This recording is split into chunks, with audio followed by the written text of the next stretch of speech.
biglang kinancel oh. Totoo man yung hinala o kutob ko, harap ng Petron, wala naman.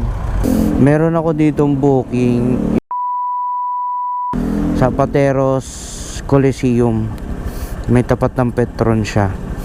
Parang medyo kinukutoban lang ako kasi ang drop off niya is dadaan ng C6, tapos drop off niya Pasig dito, alanganin sa C6 dumaan.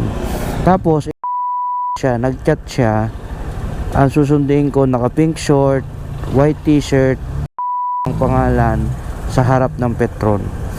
So pupuntahan ko muna, titignan ko kung kahina-hinala, kasi kakancel ko na lang kapag medyo kinutuban ako. Mas mahalaga pa rin ang safety natin. Biglang kinancel oh. Ewan ko kung bakit. Totoo man yung hinala o kutob ko, at least kahit papano hindi ako mapapasama, 'di ba? Hindi naman sa sinasabi kong masamang loob agad yon nag-book, pero kasi wala lang, syempre yung kutob minsan dapat sinusunod din eh. Tingnan mo, biglang kinancel. Hindi natin alam kung anong reason ba't kinancel, pero tingnan natin kung merong ganong klaseng tao dyan sa harap ng Petron.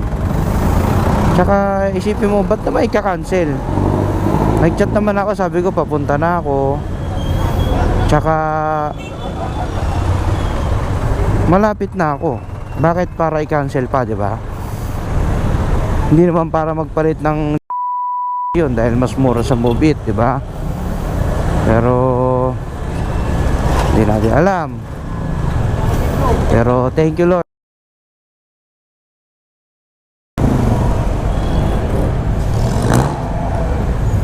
Harap ng Petron, wala naman. Ay nako, thank you Lord na lang talaga.